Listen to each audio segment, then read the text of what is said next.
See, I got the receipts for everything I'm telling you. That's why I can say them so freely. Katt, I need to know. You here? Get your number. Thank you, sir. Thank you. Oprah Winfrey's name appears inside Jeffrey Epstein's court records, and so far, there has been no response from her side. For years, people believed her brand was untouchable. Any rumors linking her to figures like Weinstein, Diddy, and other powerful names in Hollywood were brushed off as gossip.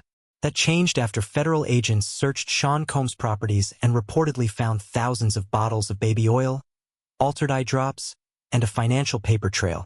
Those transactions allegedly lined up with hush money payments tied to Tyler Perry, matching amounts down to the exact $5,000 mark. Sources close to the investigation claim the recent Netflix documentary was not random or accidental.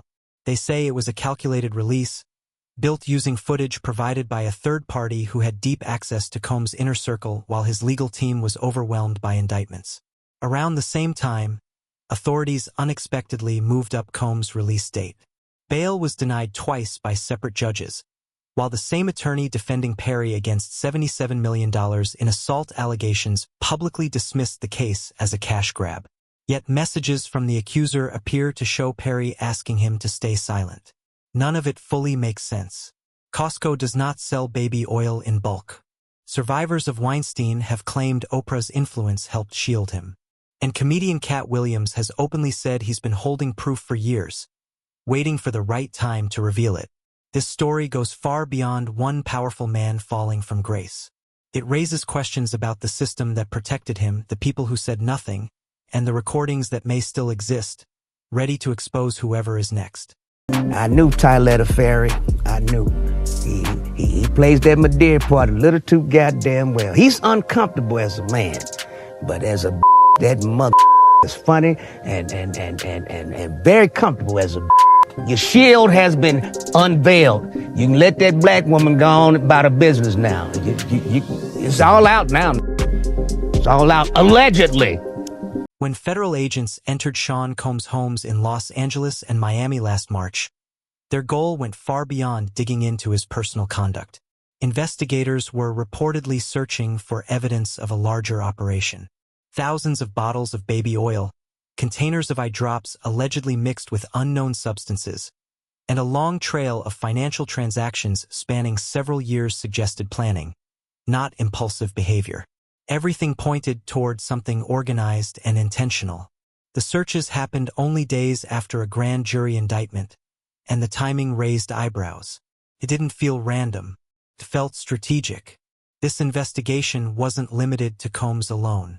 It focused on the people around him, those who showed up at his well-known events, and those who never appeared to face scrutiny. That's where the narrative starts to shift. Because while Combs remains held in a New Jersey facility, the bigger issue isn't just whether he's responsible. The real concern is who else may appear in the recordings, who agreed to stay quiet, and why federal interest seems to reach far beyond the fall of a single figure. Diddy be wanting the body, and you gotta tell him no. You got to tell him no. I did. The public version of events suggests that Combs collapsed under the weight of his own behavior. The charges, human trafficking, racketeering, and transporting people across state lines, are framed as the result of someone who finally crossed a line. But when you look closer, the details don't fit that simple explanation. The baby oil alone raises serious questions. Retail stores don't sell it in massive quantities, and no private individual would reasonably need that much. Investigators also reportedly found eye drops mixed with substances meant to weaken judgment, stored alongside written records tracking payments to guests who attended what were described as private parties. These weren't random or out-of-control nights. They appear to have been carefully organized, recorded on camera, and documented in writing. And the people who could clarify what really took place have stayed quiet so far. But that silence is beginning to show cracks. When the timeline is examined, patterns start to form. The property searches in March, the indictment months later in September. Then, without explanation, Combs' release date was suddenly moved forward by a full week. That kind of shift doesn't happen by accident. It suggests someone knows more than they're admitting and is choosing their moment carefully. This is where the story becomes even harder to ignore. For months, Combs' legal team has accused Netflix of pushing a stolen documentary titled The Reckoning, claiming it was a smear campaign backed by his longtime rival, 50 Cent. But the footage that changed everything, the clips of Combs arguing with his attorneys in a hotel room, the behind-the-scenes disorder before his arrest, didn't come from reporters or photographers. It was delivered by a third party, someone with direct access to his inner circle while his defense team was overwhelmed by legal trouble. That wasn't an accident. That was a calculated release. And the person who made it happen remains unidentified, unchallenged, and untouched. Netflix maintains the material was obtained lawfully. But the bigger question isn't legality. It's motive. Who gained from the footage going public? And why does keeping attention locked on Combs allow others with deeper involvement to remain out of sight? Well, welcome back to NNN, where we give it to you straight, no chaser. Well, this story is not straight at all. It's quite twisty, turny, and greasy.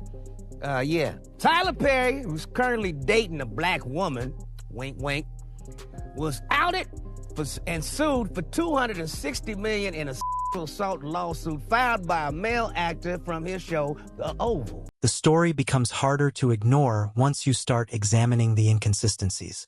2 separate judges denied Combs bail, an uncommon decision that suggests they were shown evidence the public hasn't seen. Shortly after, his release date was quietly changed, cutting days off without any official explanation. At the same time, a $77 million lawsuit was filed against Tyler Perry by an actor who claims Perry made unwanted advances, offered money to keep him quiet, and attempted to damage his reputation when he refused. What stands out is how closely the allegations resemble what's been described in Combs' case. Repeated $5,000 payments, promises of professional opportunities, a pattern that doesn't look like a one-time situation. Perry's representatives have dismissed the lawsuit as an attempt to cash in, but the message records tell a different story. In one exchange, Perry allegedly told the accuser, "I did so much for you," a statement that reads less like frustration and more like leverage. There's another detail that's difficult to overlook. The same attorney representing Perry's accuser is also handling a separate case against him, one that remains active despite claims that it was already thrown out. That overlap doesn't appear accidental. It points to a repeated cycle rather than an isolated claim. Then there's Oprah Winfrey, whose name continues to surface in uncomfortable contexts. She is reportedly referenced multiple times in documents connected to Epstein. She publicly supported Harvey Weinstein until the moment that position became impossible to defend. There was also the school she funded in South Africa, where abuse allegations led to arrests, followed by a quiet settlement and limited media coverage. Her team has never directly addressed the Epstein references, nor fully explained her connection to Weinstein, or why her name was allegedly used to reassure victims.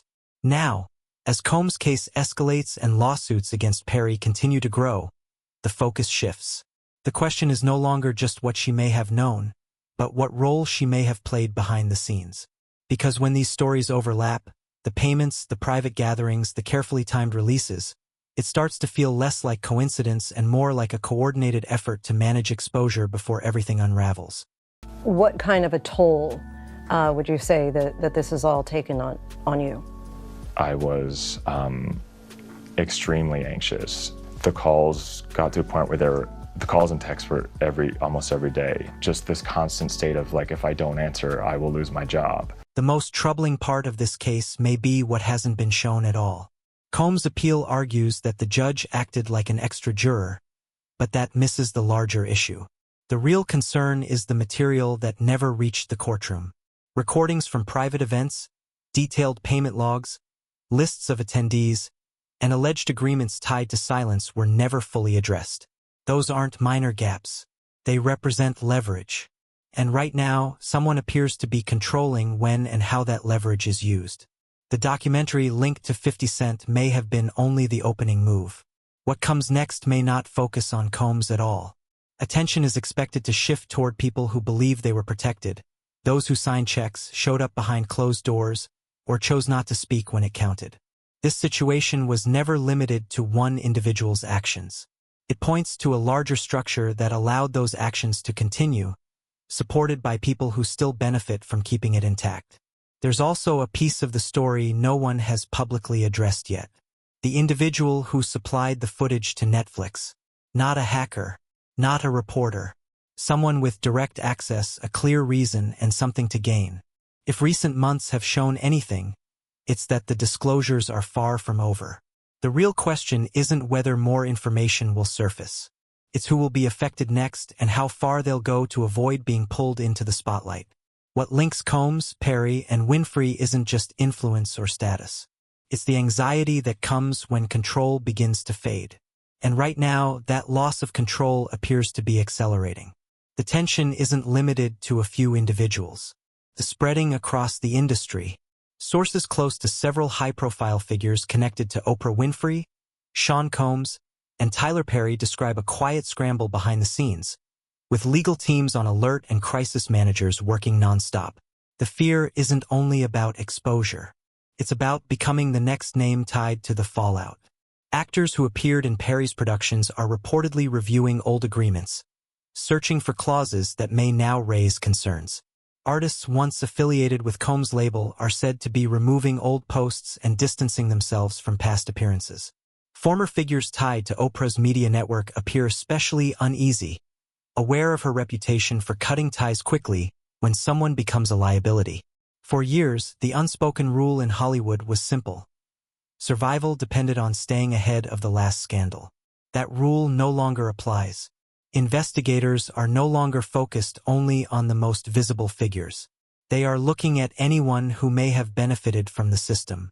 What sets this moment apart is the sheer amount of potential evidence. Video recordings tied to Combs, financial documents connected to Perry's companies, and communications linked to Oprah's business ventures are all under close review. Industry insiders quietly talk about a chain reaction, a list of names that could surface if even one person decides to cooperate. The fear goes beyond what people may have done. It extends to what they may have witnessed. A background actor from one of Perry's projects reportedly admitted in private to being present during inappropriate situations but said fear kept them silent. A former artist associated with Combs is said to have hired a private investigator to locate old footage, worried something damaging could resurface. And former figures from Oprah's media circle are now reassessing their rise, realizing that protection may have come with expectations attached. This anxiety is no longer hypothetical. It's unfolding in real time.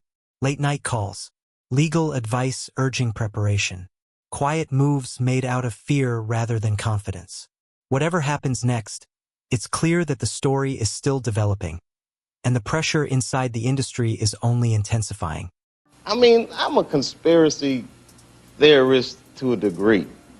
Like, when I connect dots that maybe shouldn't be connected, I don't know. One of the clearest signs of growing panic is what's suddenly gone quiet.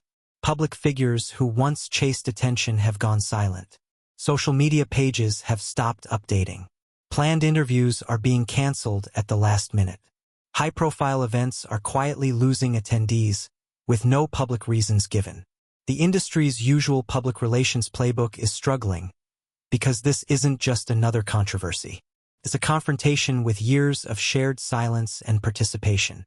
Behind the scenes, agents are advising clients to disappear from the spotlight while they evaluate potential fallout. Film studios are reportedly putting projects linked to Tyler Perry's production company on hold, waiting to see how far the legal issues spread.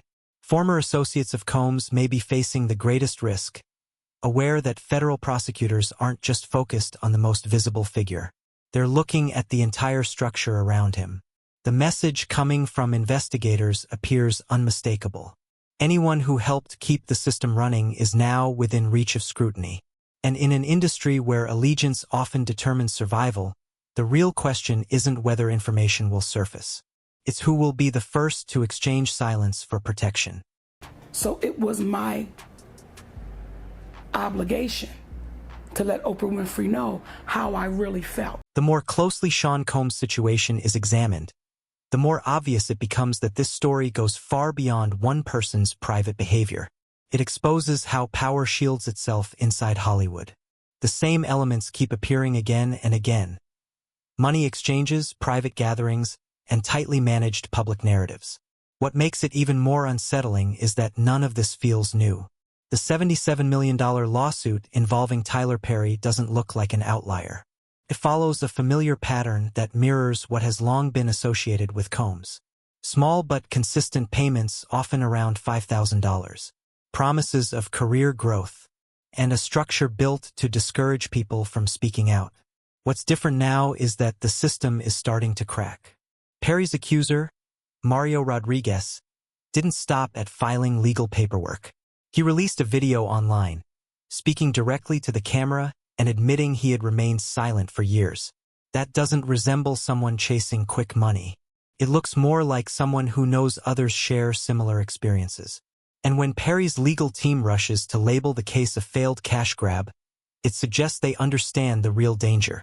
Once a single accusation gains credibility, others tend to follow. Then there's Oprah Winfrey, whose name continues to surface in uncomfortable places. She is referenced multiple times in documents tied to Epstein. She publicly supported Harvey Weinstein until the accusations became impossible to dismiss. There was also the school she established in South Africa, where abuse allegations resulted in arrests, followed by a quiet resolution and limited media attention. None of these issues have been fully addressed by her representatives, nor has there been a clear explanation for why her name was allegedly used to make people feel safe. Perhaps the most revealing detail is her response, or lack of one, to the current wave of controversy. While other high-profile figures have attempted some form of damage control, Oprah has remained silent. That silence doesn't appear accidental. It looks intentional. When someone has spent decades building an image rooted in integrity and moral leadership, drawing attention to contradictions becomes the greatest risk. And right now, those contradictions are becoming harder to ignore. If there are moral things and things that are immoral, if there is this side or that side, it can't be left up to thought process. I'm an enforcer on this side. I'm not only on God's side. The overlap between these cases goes deeper than similar accusations. It points to the same group of enablers, shared attorneys, shared public relations teams, the same behind-the-scenes players whose job is to contain scandals before they grow. Katt Williams has been warning about this for years, saying that the most powerful figures in entertainment protect one another while isolating and discrediting anyone who threatens their influence. What he said about Combs parties, the extreme heat, the baby oil, the cameras, wasn't exaggerated storytelling. It described a setup meant to create control. When you step back and look at how these situations unfold, the pattern becomes obvious. The people at the top don't simply escape consequences. They use the system itself as a weapon. Lawsuits appear. Information leaks at strategic moments. Documentaries drop at just the right time. None of it feels random. Each move looks calculated, part of a much larger strategy. What's most concerning isn't what's already public. It's what remains unseen. The recordings from Combs gatherings, the complete financial records, the identities of those who attended and what they were allegedly offered in return for staying silent. These aren't small details. They are bargaining chips. And right now, someone is deciding when and how to play them. So the real question isn't whether more information will come out. It's who will be exposed next and how far they'll go to avoid being pulled into view. Because what truly connects Combs, Perry, and Winfrey isn't just influence. It's the fear that comes when that influence begins to weaken. And at this point, that grip appears to be loosening fast. I've not been funded. They pay you to not talk about things they don't want you to talk about. They tell you that themselves. What's becoming impossible to ignore is that this story goes far beyond isolated accusations. It points to a larger system built on shared silence. Oprah's name being used to boost Weinstein's credibility. Accusers connected to Perry receiving payments that mirror the same amounts linked to Combs' cases. Events hosted by Combs that weren't just private gatherings, but tightly managed settings where everything was recorded and controlled. These moments don't exist on their own. They are connected parts of the same structure. And that structure is beginning to fail. When multiple scandals overlap, when lawsuits stack up, when information keeps leaking, And when more people decide to speak out, pressure builds fast. At a certain point, it doesn't slowly break. It gives way all at once. There's still one critical element that hasn't been openly addressed. The individual who provided footage to Netflix. Not a cyber thief. Not a member of the press. Someone with direct access, clear motivation, and something to gain. And if recent months have shown anything, it's that these disclosures aren't slowing down. They're accelerating. So the real question isn't whether more information will surface. It's who will be affected next and what steps they'll take to avoid attention. Because what truly links Combs, Perry, and Winfrey isn't just influence or status. It's the fear that sets in when that influence begins to weaken. And right now, that loss of control appears to be happening faster than anyone expected. All lies will be exposed. That's all. And anyone who takes that the wrong way, know why they take it the wrong way. This is where the story takes a much darker turn. The people who have remained silent for so long aren't just protecting themselves. They're protecting each other. Oprah's team has never directly addressed the Epstein-related documents. Perry's legal defense is using the same playbook Combs' lawyers relied on, attacking credibility instead of addressing accusations. And Combs' appeal focuses on the judge's conduct rather than the evidence itself. These aren't random choices. They're defensive moves designed to survive. Because in a system built on silence, everything collapses once one person breaks. The greatest threat isn't the truth itself. It's the first voice willing to say it publicly. Once that happens, the rest tend to follow. So this is where things stand. The recordings still exist. Accusers are stepping forward. Lawsuits continue to stack up.